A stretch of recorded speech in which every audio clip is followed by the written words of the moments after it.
제가 1994년 4월 28일 날 거룩한 하나님의 부르심을 받은 게 아니라 나라의 부름을 받았습니다. 그래서 군대를 갔습니다. 논산으로 갔는데 논산 대기대에서 시간을 좀 길게 보냈습니다. 빨리 안 넘겨주더라고요. 제가 굉장히 귀한 사람이었나 봅니다. 그래서 한 열흘 가까이, 보통은 3, 4일 있다가 훈련소로 넘어가는데 열흘 가까이 있다가 넘어가서 첫 논산 훈련소에서 드린 첫 주일 예배가 어버이 주일 예배였습니다. 아까 부른 579장 찬송을 부르면서 얼마나 하염없이 눈물을 흘렸는지 모릅니다. 우리 여기 군인 용사 한 분이 오늘 또 나와서 예배 드리는데 군대 가면 부모님 생각이 참 많이 나는 것 같아요. 오늘 어버이 주일인데 예배를 준비하면서 그때 생각이 이렇게 많이 나더라고요. 부모님 잘해드려야겠구나. 또 이렇게 목회하면서 믿음의 부모님이 나를 위해서 기도해 주셨기 때문에 여러 가지 부족한 점도 있지만은 그래도 이렇게 좋은 교회에서 좋은 성도님들과 함께 목회할 수 있구나라는 그런 감사를 항상 하게 됩니다. 저희 부모님도 또 우리 장인 장모님도 그렇게 좋은 믿음의 유산을 물려주신 것에 대해서 참 감사합니다. 여기 계신 분들이 다 믿음의 가정에서 나고 자라신 것은 아니겠죠. 좋은 그런 신앙을 물려받은 분들도 있을 테고 또 그렇지 못한 가정에서 태어나셔서 자기가 본인이 신앙의 1세대로 이렇게 신앙을 가지신 분들도 있을 것입니다. 좋은 부모님, 신앙의 부모님을 만난 분들은 감사하고 또 그렇지 못한 분들은 이제 그런 본인이 그런 좋은 부모님이 되시기를 주님의 이름으로 축원합니다. 한국교회가 많이 어렵다는 이야기가 있지만은요, 여러 가지 도덕적인 여러 가지 문제들 있지만 가장 중요한 문제는 바로 다음 세대의 문제인 것 같습니다. 우리가 어버이 주일날 나에게 좋은 신앙을 주신 부모님께 감사하고 또 여러분들이 좋은 신앙의 부모님이 되어서 자녀들에게 이 신앙을 잘 물려주는 믿음의 부모님이 되기를 좀 다짐해보고 결단하는 그런 은혜의 시간이 될 수 있기를 간절히 소망합니다. 이렇게 말씀을 딱 전해드리려고 준비를 열심히 했는데 2주 동안 이 어버이 주일 말씀을 준비하면서 아무리 고민을 해도 이 어버이 주일과 연관된 말씀을 하나님 제 마음에 주시질 잘 않더라고요. 고민을 하다가 오늘은 그냥 아침 햇살과 같은 은혜, 그래서 우리가 하나님의 신 사랑을 받은 사람으로서 신앙에서 우리가 어떤 결단력을 가져야 되는가 여러분들과 함께 말씀을 좀 나눠보려고 합니다. 오늘 본문은 사실은 이제 제가 32장 전체의 내용을 좀 다뤄보려고 합니다. 여러분들이 아주 잘 아는 이야기이기도 하죠.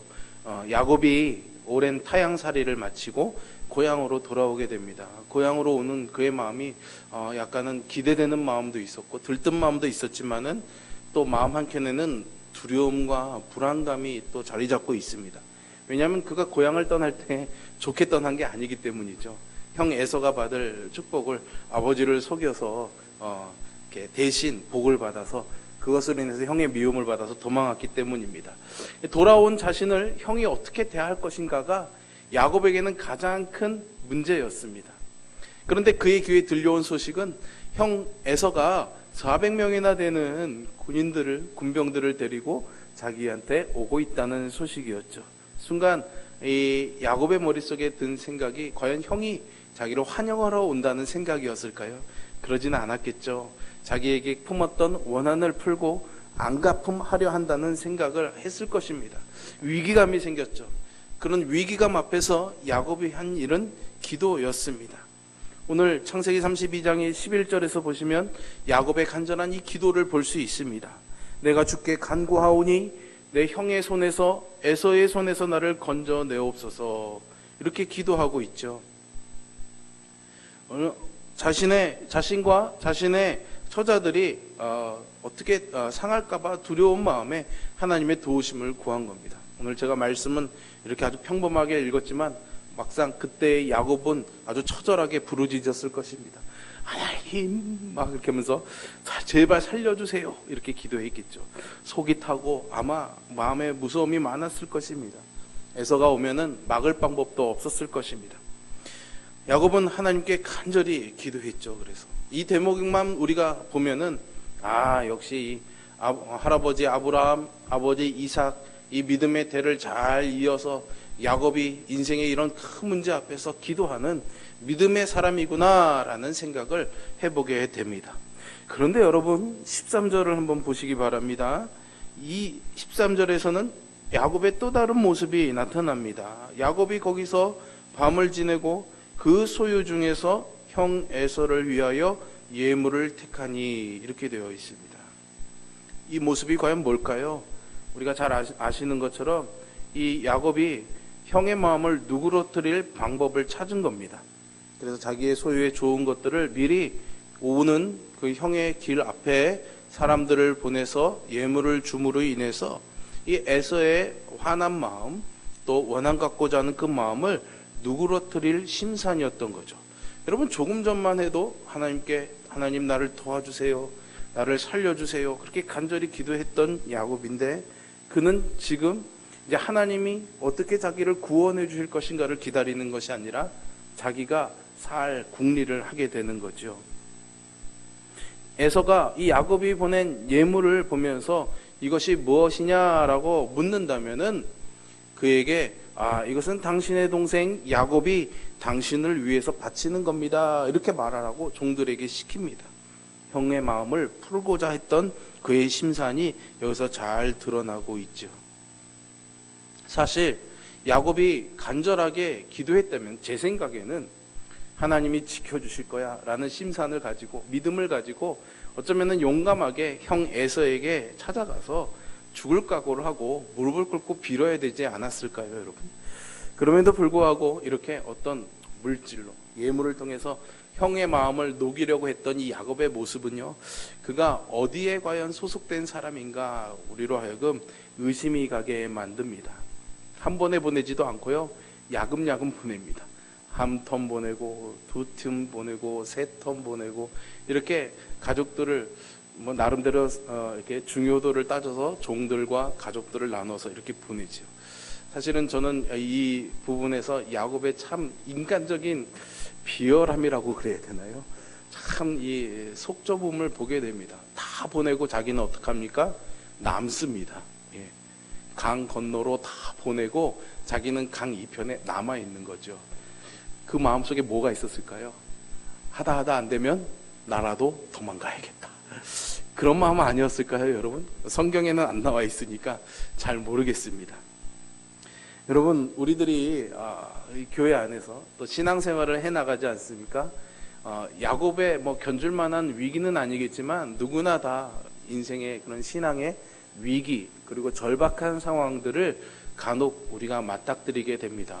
물질의 문제일 수도 있고요, 건강의 문제일 수도 있고요, 뭐 사람들 사이에 그런 문제일 수도 있고, 아니면 자기 그런 내적인 그런 마음, 정서적인 부분에 또 영적인 부분에 그런 위기들을 우리가 만날 때가 있죠. 그럴 때 사실은 야곱처럼 하나님께 기도합니다. 우리가 그렇죠? 하나님께 도와달라고요. 그리고 예배하고 기도하죠. 하나님 앞에 기도할 때만큼은 정말 불같은 마음으로 기도할 겁니다. 그런데 막상 그 기도의 자리에서 일어나서 돌아서서 세상의 문제들과 맞닥뜨리게 될 때에 사실은 기도하고 하나님께 구했던 하나님의 백성의 모습보다는 왠지 예물을 준비하는 야곱의 모습을 우리가 많이 따라가는 것은 아닌가. 하나님이 도와주실 거야 라고 생각하면서 내 머릿속에는 여전히 어떻게 하면 이 문제를 해결할 수 있을까, 그런 우리의 궁리를 하고 있는 것은 아닌가라는 거죠. 그렇게 하나님을 믿는다고 하면서도 살 방법을 찾는, 하나님 아닌 다른 것을 찾게 되고 의지하는 그런 성향이 우리 안에는 분명히 있습니다. 이게 우리의 연약함이지요. 사실 이런 모습은 가나안에 입성했던 이스라엘 백성들에게서도 그대로 나타나게 됩니다. 이스라엘 백성들이 하나님의 은혜로 애굽에서 빠져나와서 홍해를 건너게 되고요, 오랜 광야 생활을 거쳐서 요단강을 건너 가나안에 들어가서 정착하게 됩니다.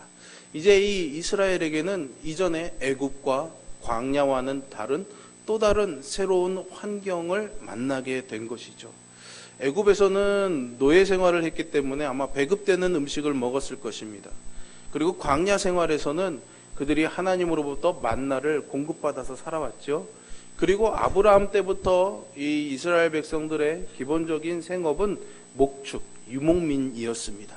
그런데 이제 광야 생활을 마치고 가나안에 딱 들어와서 보니까 이제 하나님이 그 만나도 그치게 하시고 이제는 땅을 기경해서, 즉 농사를 지어서 자신들의 먹거리를 해결해야 되는 그런 농경 문화를 만나게 되는 거죠. 그런데 이들에게는 그런 경험이 없습니다. 농사의 경험이 없으니 잘 될 리가 있겠습니까? 그죠?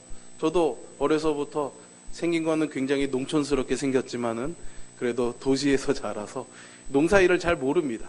여기 처음 와서 봄, 가을마다 파종하고 또 거두고 이렇게 할 때 우리 교회 뒤에 텃밭을 이렇게 하는데 막상 제가 할 줄 아는 게 없으니까 저는 사실 이렇게 허드렛 일밖에 할 수가 없는 거예요. 뭔가 주도적으로 나서서 야, 여긴 이거 심고 여기는 이거 비료를 줘야 되고 뭐 이렇게 합시다. 이렇게 할 수 있는 게 없는 거죠. 저보다 농사를 더 잘 지으시는 분들이 많으니까.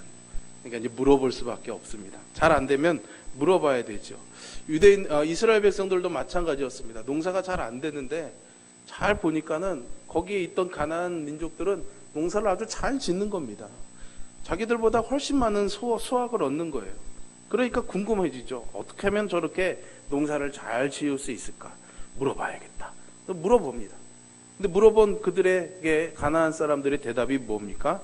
야, 그거 우리 바알이라는 신이 우리에게 비도 주고 우리가 바알 신을 잘 섬기니까는 농사가 잘 되는 겁니다. 이렇게 말하는 거죠.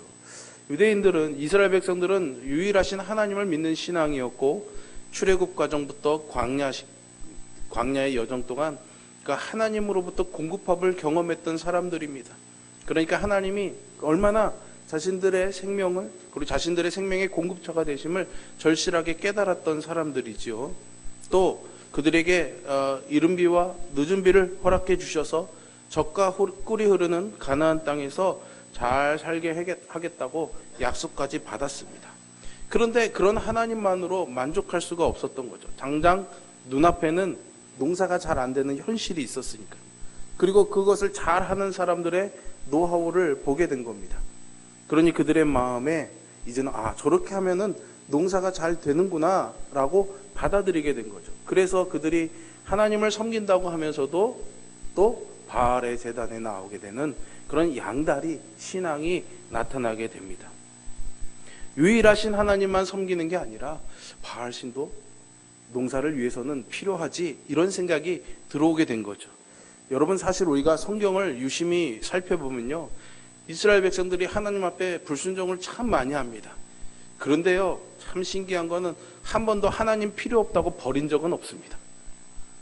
하나님을 여전히 믿는다고 하면서도 하나님도 섬기고 바알도 섬기는 그런 양다리 신앙을 하고 있는 거죠. 그렇게 하면서 여전히 자기들은 하나님께 제사도 하고 있고, 또 하나님 믿는다고 하니까는 우리가 하나님을 버린 적이 없노라 라고 말합니다. 그렇지만 하나님은 그런 그들에게 너희들이 나를 버렸다라고 말씀하고 계시죠. 여러분, 오늘 이런 이스라엘 백성들의 모습이 혹시 우리의 모습은 아닐까요? 하나님을 섬긴다고 하면서도 먹고 살려면은, 살기 위해서는 또 사람들과의 관계에서 또 욕 안 먹고 지내려면은 뭐 이렇게도 해야지 하면서 우리가 받아들이고 있는 그런 바알 신앙은 있지는 않은가요? 하나님 말고 또 다른 세상적인 방법을 더 신뢰하는 그런 양다리 신앙이 되지 않는가 말입니다. 여러분, 이 양다리 신앙인에게는 내면에 고통이 찾아오게 됩니다. 우리 안에 영적인 선함이 있기 때문이죠. 오늘 본문에서는 야곱에게서 이 두 가지 내면의 고통을 발견하게 됩니다. 첫 번째는 불안입니다. 불안. 여러분, 22절에 보시면요, 밤에 일어나 이렇게 말씀이 시작이 됩니다. 왜 밤에 일어났을까요? 지금 야곱은 외삼촌 라반의 집에서 긴 여정을 거쳐서 고향으로 가는 길입니다. 이 여정이 얼마나 고되고 힘들었을까요? 밤이 되면은 잠들기에 바빴을 텐데 잠을 못 이루고 일어나게 된 겁니다. 여러분, 가끔 몸은 피곤한데 잠을 못 자는 경우가 있지 않습니까? 대부분 그런 때는 행복하고 즐거울 때는 아닙니다. 뭔가 염려거리가 있고 걱정거리가 있고 불안한 것이 있으니까 잠을 못 자고 뒤척이게 되는 경우들이 참 많이 있죠. 잠을 자려고 하면 별의별 생각이 다 나서 잠을 이루지 못하게 됩니다. 야곱이 지금 그런 상태였던 겁니다. 불안이 찾아온 거죠.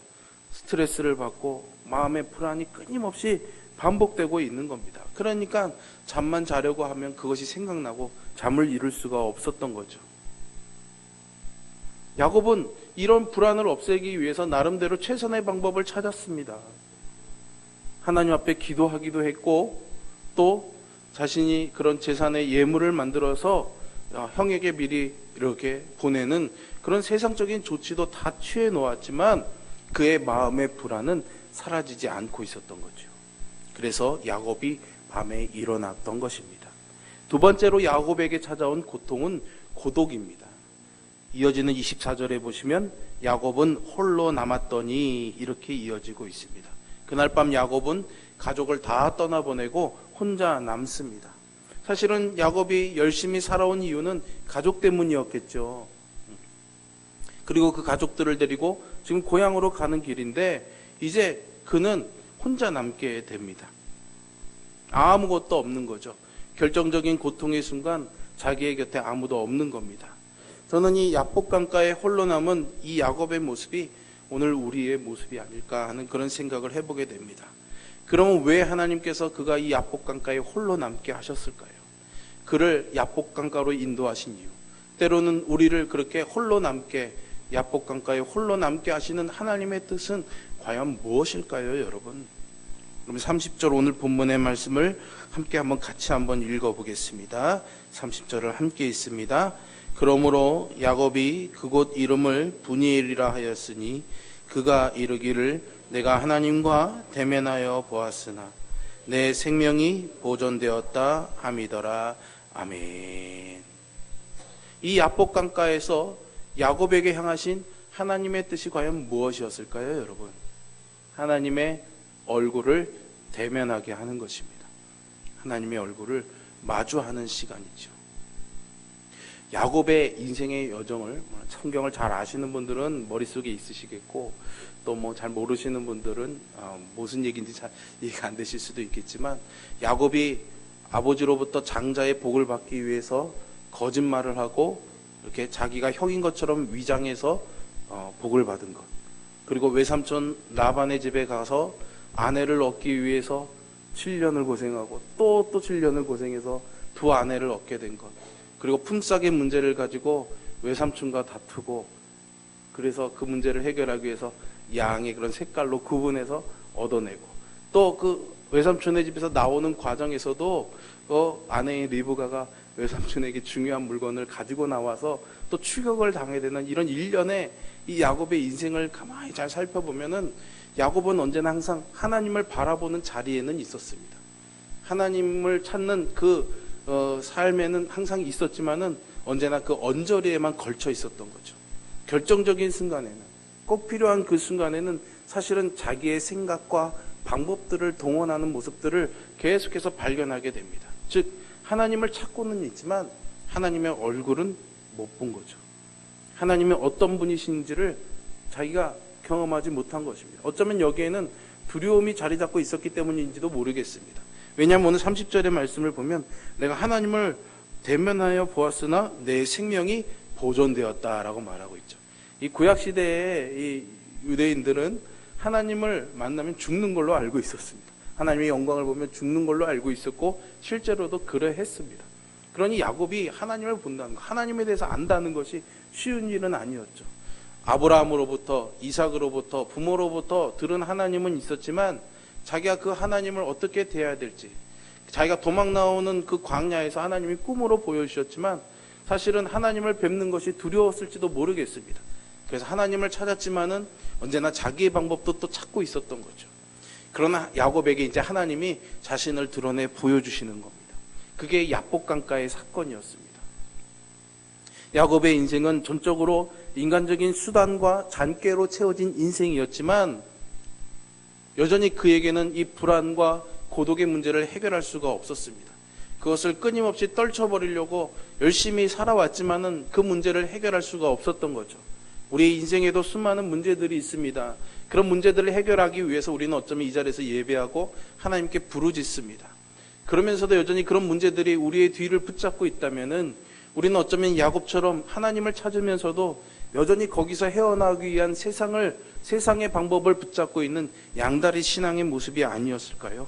하나님은 이제 야곱이 더 이상 그렇게 살기를 원하지 않으셨습니다. 왜 그렇습니까? 이제 고향으로 왔기 때문이에요. 고향은 무슨 곳입니까? 하나님이 약속하신 땅입니다. 그 약속하신 땅에서는 야곱이 이제는 하나님의 자녀답게, 하나님의 백성답게 살아야 되는 거예요. 그래서 이제 그런 방법대로 살지 말라고 하나님이 자신을 보여주신 겁니다.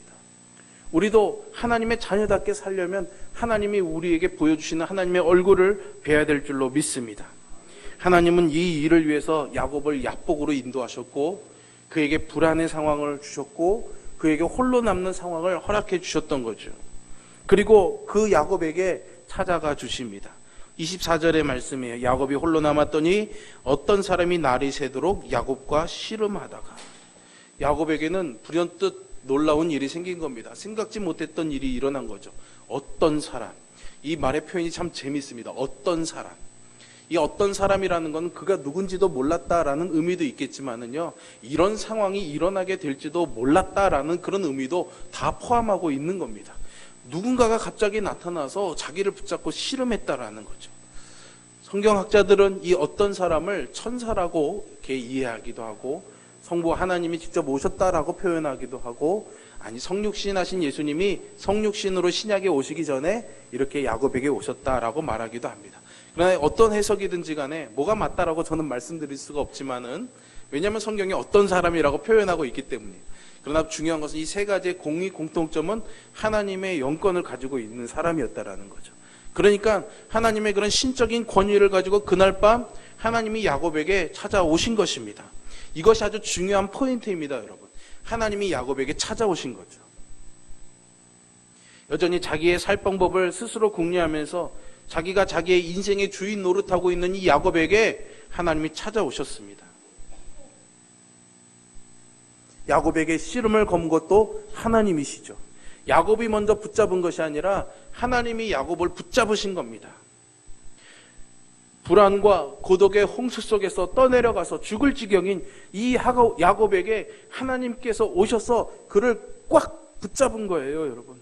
오늘 그 하나님이 여러분들의 삶에 오셔서 여러분들도 붙잡아 주실 줄 믿습니다. 이런 양다리 인생 야곱을 어떻게 하나님이 만져주셨을까요? 우리가 잘 아는 사건이죠. 개역 한글에는 환도뼈, 오늘 본문의 말씀에는 허벅지 관절이라고 되어 있죠. 허벅지 관절을 치십니다. 불안하고 고독한 밤 야곱이 홀로 있는데 야곱이 알지 못하는 그 어떤 존재가 찾아와서 씨름을 걸고 야곱이 그 씨름을 시작합니다. 여러분, 야곱의 성격을 말하자면 야곱은 어쨌든 쌍둥이 중에 둘째잖아요. 그죠? 여러분, 보통 여러분들이 아시는 대로 둘째는 어떻다라고 생각하십니까? 욕심이 많다고 생각하시죠? 안 그런 둘째도 있습니다. 그러나 이제 쌍둥이로 태어났고 야곱의 이름이 또 본래 뜻이 발꿈치를 잡은 자라는 뜻이잖아요. 얼마나 먼저 나오고 싶었으면 발꿈치를 잡았을까요? 그게 야곱의 성격이었습니다. 지기 싫어하는 성격이었죠. 뭘 하면 이겨야만 되는 성격입니다. 그러니 이 씨름에도 야곱이 어떻게 돼요? 무조건 이겨야 되는 겁니다. 그러니 끝까지 붙잡고 늘어섰겠죠. 죽을 각오로 버틴 겁니다. 이것마저 놓치면은 야곱이 이제 직감적으로 이 사람마저 보내면 난 죽는다라고 생각했겠죠. 그래서 어떻게든 버텨봅니다. 그런데 그런 야곱의 허벅지 관절을 치신 거죠. 하나님이 왜 그의 허벅지 관절을 치셨을까요? 사실 하나님의 권능이면은 후 하고만 불어도 나가 떨어질 텐데 이유가 있겠죠. 씨름을 하려면 다리가 튼튼해야지요. 씨름 선수들 발 보면은 정말 대단합니다, 여러분. 엄청나게 굵고 힘이 좋습니다. 두 다리로 잘 버텨야겠죠. 야곱은 지금 이 씨름에서 지지 않기 위해서 두 다리로 버티고 있습니다. 그러니까 이 허벅지 관절은 야곱의 인생을 버티는 버팀목 같은 역할을 하고 있는 거죠. 그런데 하나님이 그 버팀목을 친 겁니다. 무슨 의미가 있을까요? 야곱아, 네가 정말 의지해야 될 것은 너의 버팀목이 아니고 바로 나 여호와 하나님이다. 그 말의 의미인 거겠죠. 허벅지 관절이 부러진 야곱이 주저앉았겠죠, 여러분. 그 아픔에 고통스러워했겠죠. 그런 야곱에게 하나님이 가셔서 묻습니다. 그 사람에게 27절에 그 사람이 그에게 이르되 내 이름이 무엇이냐라고 묻습니다. 내 이름이 무엇이냐.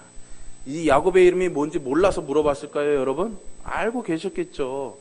그런데 물어봅니다. 이 본문에서 이름이라고 말하는 이 단어의 히브리어의 원래 발음은 셈이라는 단어인데, 이 말은 어떤 사물이나 사람의 호칭뿐만이 아니라 그것의 속성을 나타낼 때도 쓰는 말입니다. 그러니까 여기서 내 이름이 무엇이냐라는 이 질문은, 야, 너는 지금 어떻게 살아왔느냐, 너는 어떤 사람이냐라고 물어보는 질문이기도 합니다.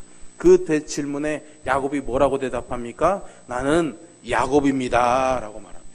나는 뒤꿈치를 붙잡고 어떻게든 누가 가진 것이든 내게 좋은 것을 내가 가져야만 직성이 풀리는 사람입니다.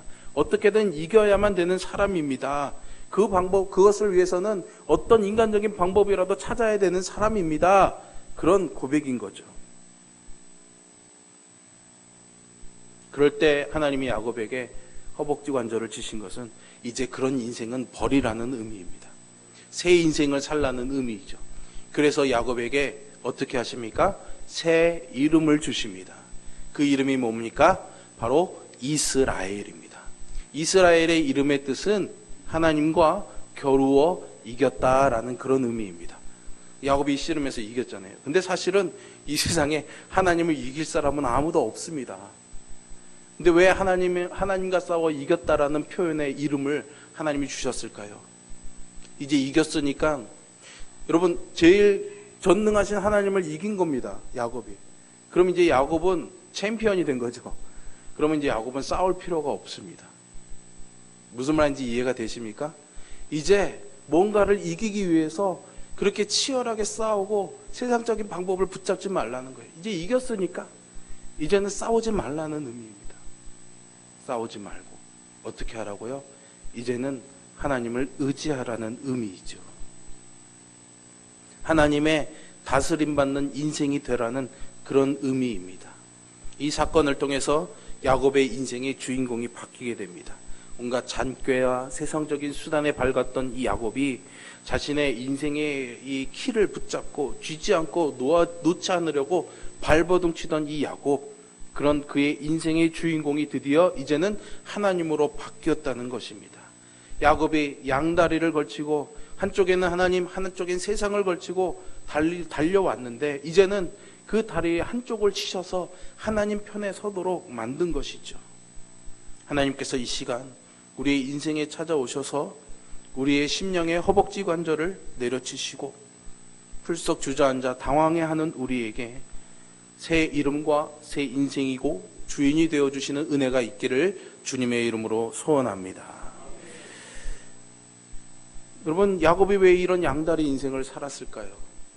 그것은 바로 자신의 신앙과, 즉 하나님께 기도해야 된다는 것은 알았지만 실제적인 삶에서는 그 기도가 아닌 자신의 방법대로 살았기 때문입니다.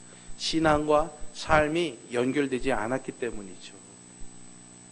그러니까 우리는 우리의 신앙과 삶이 연결되어져야지 됩니다.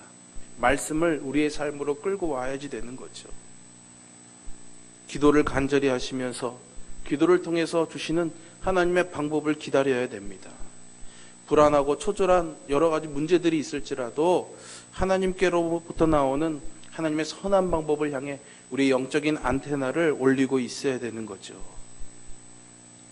여러분, 이런 야곱의 양다리 신앙을 청산하게 하신 하나님이 야곱에게 또 다른 멋진 일을 행하십니다. 저는 오늘 우리가 읽은 본문의 31절이 이 야복강 사건의 아주 절정이고 가장 백미라고 생각합니다. 31절을 보시면 그가 분이엘을 지날 때 해가 돋았고 그의 허벅다리로 말미암아 절었더라라는 거죠.